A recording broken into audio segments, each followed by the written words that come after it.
Hello and welcome to Face to Face. My name is Adam Jasser. It's holiday season, but instead of usual joy associated with Christmas, anguish reigns supreme in war-ravaged Ukraine and Europe. I'm here in the TVP World studio with Michał Broniatowski, our editor-in-chief, to ask him, despite everything, to cheer us up. Michał, welcome to the program. Try not to be too gloomy. Tall order, my friend. You know, every night now, almost every night, Russians are sending hundreds of deadly shaheeds to Ukrainian cities, to Ukrainian homes. People don't know if they will have heating at home overnight in freezing temperatures, and so on, plus terror of these nightly alarms.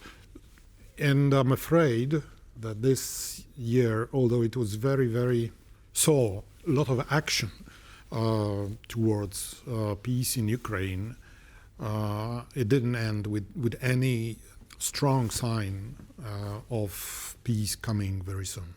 Well, this didn't sound too cheerful. I told you it is a tall Well, so order. it seems I have to try. So there's this Polish joke about a guy meeting a friend, and he says, "So how are things?" And the guy responds, "It's good, but not hopeless." So how bad is it? It's bad because Ukraine didn't get the hope it was expecting to get from the European leaders at their meeting in Brussels last week, in which they failed to decide on helping financially Ukraine, making sure that it has financial resources for the next 2 years of their battle against. But they got 90 billion.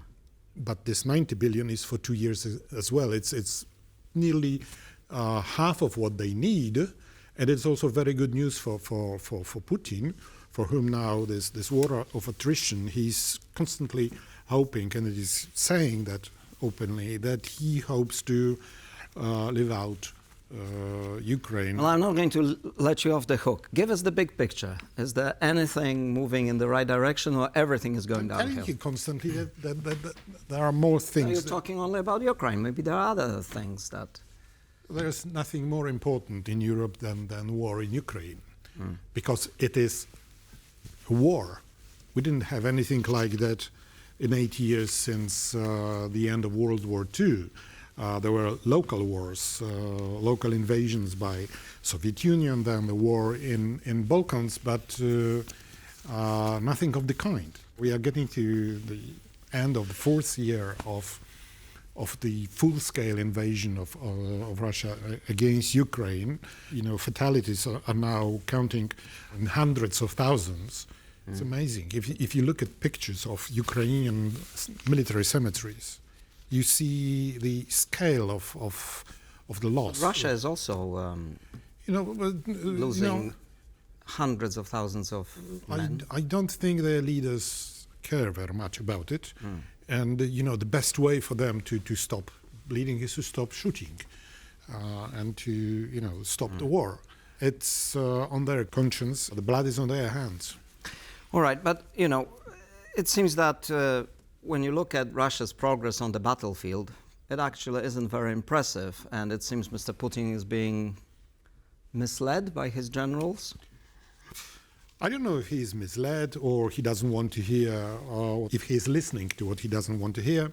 In any case, when we look at the map which we just saw behind us, over the last 3 years, he didn't move significantly, a few kilometers to the west in Donetsk region, and nothing else happened.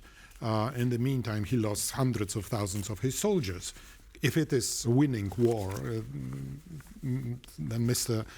Putin is really looking at the reality with different glasses than we look. Okay, so what is the big picture? What has changed in Europe this year? I mean, as you said, the war has been going on for nearly 4 years now. What makes this year special? First of all, Europe had a great chance of showing that common defense is more important than counting beans. I'm talking about the Russian assets, over 200 billion euros, which are blocked, immobilized on various accounts in Europe, mainly in Belgium. And this money, this Russian money, has to be used to support Ukraine because it is Russia who are the invaders. And as I said, bean counting defeated this strong signal which Europe could have done for Ukraine, and also show of force towards Russia, and it failed. Well, on the other hand, you could argue that these assets remain frozen, and this time permanently, because the EU had to renew sanctions. I'm not saying that we are at the bottom, that we are collapsing. Okay. Well, I'm glad to hear it. Finally, I got some. But it is very, very bad what happened in Brussels. Plus, which is even more threatening, is the end of Pax Americana, as put by the Chancellor of Germany, Mr. Friedrich Merz, the head of a country which used to be, and I hope still is, the main eye of America in the European Union. And he says that this, what was ruling our existence for the last several decades, this Pax Americana, is dead now, which means... To which Mr. Trump would answer, yes, you were free riding and now you have to do your part. He's very good. If it ends on that, fine. Actually very good for Europe, because it... this kind of statements from Mr. Trump... You know, you keep saying these negative things, and then I have to sort of pull out the flip side. Adam, year 2025 will be remembered in history as the end of a certain period after the war, and then after the end of Cold War. We are now in a new reality, in which suddenly the United States see Europe's liberalism and Europe's unity as its main enemy. Latest defense strategy, national security strategy of the United States fails to mention or to note the threat from China. North Korea is non-existent in this strategy, and Russia is mentioned in between. But again, are we really surprised by this? You know, I mean, this is what Trump was promising in the campaign. This is what he said after he was inaugurated. And this national strategy is talking about, you know, America confined to the Western Hemisphere. No. If it only said that, it would be just continuation of what was started by Mr. Obama more than 10 years ago, when he started switching the main attention of the United States towards Pacific and towards China, the threat from China. What we see here is, in the context of the fact that it all started more than 10 years ago, we now see crowning of this whole switch by the United States, but it is quite dramatic. This dramatic crowning it comes with the words which are really derogative about Europe. But words are words. You know, I'm sorry. I understand. You know, words do have meaning, and we cannot take it lightly.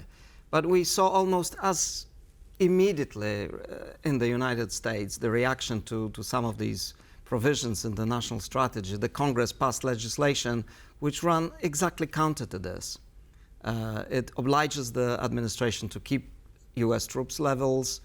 It sort of reaffirms commitment to the eastern flank. So, and opinion polls in America showed that Trump's view of relations with Europe are in fact a minority view. There was a poll this week which showed only 17% of the American public support U.S. withdrawal from NATO. Over 60% are in favor of keeping the U.S. in NATO. So, statistics tend to change. You know, it's better to be afraid now than surprised in few years' time, and act accordingly. Very good that Trump woke Europe up, and Europe is now decided to first of all, to raise common debt to support Ukraine. It may not be enough, but at least it's a decision which will help Ukraine move through next year. What I'm trying to say is that we are in completely new situation in which America sees itself as a part of concert of powers, in which spheres of influence. In which they play together with China and invite for this dance Russia, weak and dependent. And the problem is, and this is the main problem for Ukraine as well, that Trump decided to use support of Russia to implement his plan against Europe.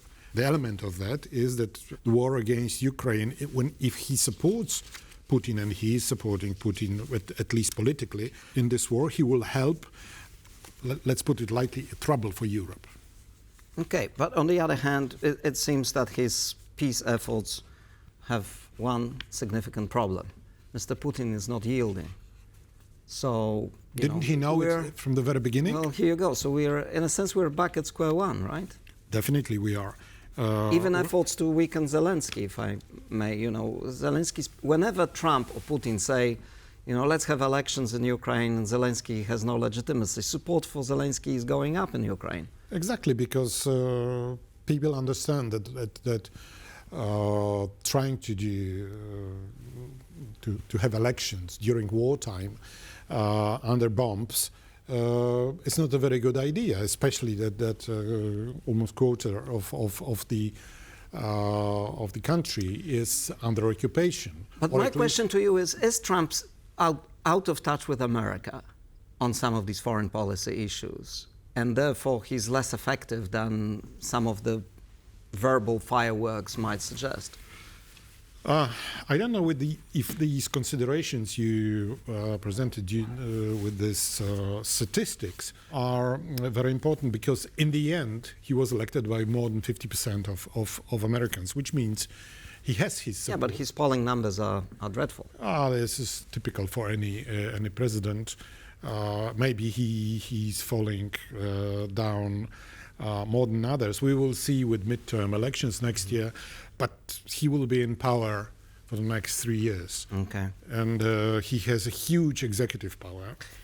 I agree that the U.S. Congress is trying to stop him. It is even more opposed to Mr. Trump that it used to be in January, February, when he was inaugurated.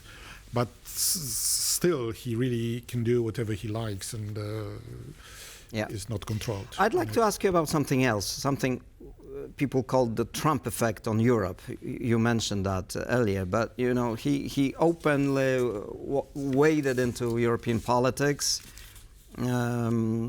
supporting parties that very often repeat Russian talking points. And strangely, also, he claims in this national strategy that their success of those parties would make Europe stronger. Apart from the problem with the logic there, I'm not sure that he's actually achieving his aims. These parties are not doing particularly well.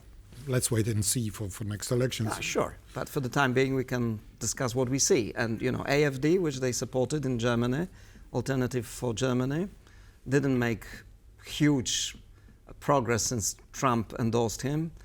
In Romania, the same. Maybe Poland is an exception. Yeah, Polish president. We'll see what will happen next. The fact. And his friend Mr. Orban in Hungary is in trouble, it seems. Let's wait for elections, because this information about Orban's death have been around and a bit exaggerated for many years now. So let's wait. And a week is a long time in politics. That's another. Exactly.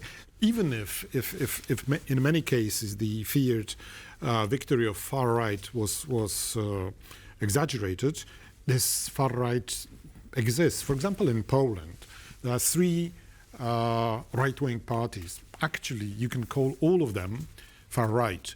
Despite them being 3 different bodies, together They are between, depending on the poll, they are between 45 to 50%. If it goes on until elections in 2 years' time, it means that translated into seats in parliament, it would make the constitutional majority. Poland is not a single state here. We have, Slovakia and Czechia already in hands of far-right and populists. It may happen easily in Austria. So, yes, we are happy that they are not moving ahead so fast. But now they are openly supported by Mr. Trump. He says that he wants to support them. Do you remember what happened when last time Trump was in power and he was supporting all sorts of strange parties in Europe? All of them did pretty badly at the next election. But it was a Trump effect in reverse. No, but not because of Trump. He may have some influence. This was right after Brexit. The tensions were high.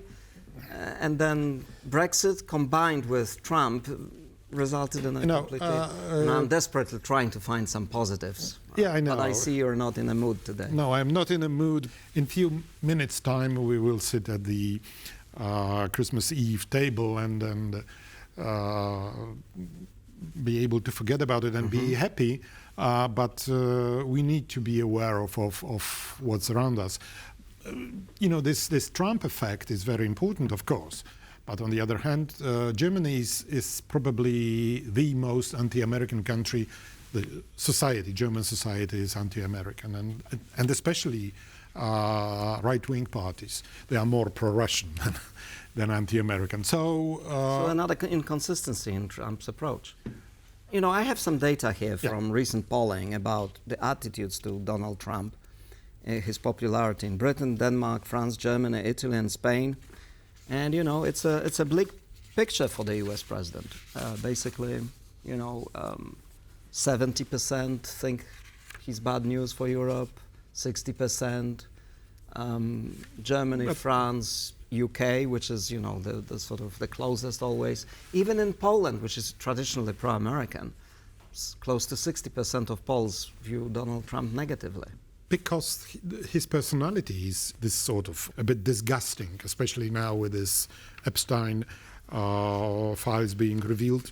I think it's more about his attitude to Europe rather than he is not the character to be liked. He's liked by American farmers and not necessarily, because the soybean exports have been cut to China, so even the farmers are not entirely happy in the US. I think if we are talking of a Trump effect, I would say, because of all these changes in his policy and the trajectory of the US under Trump, is mobilization of Europe, which... I'll give you the last chance to say something positive, and I even provide you with a good peg. How about that?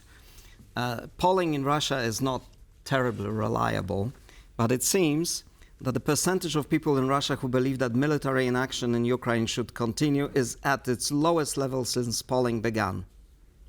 Who made this poll? Levada Center, which is quite reliable. Only 25% of people believe Russia's armed forces should continue the war. So what? Okay, I lose this battle, I see, it seems.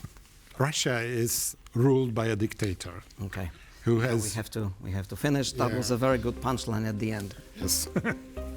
This was Face to Face with Michał Broniatowski, editor-in-chief of TVP World. We meet again next week when we try to gaze into the haze and predict what will happen in 2026. Thank you for watching and enjoy the holidays.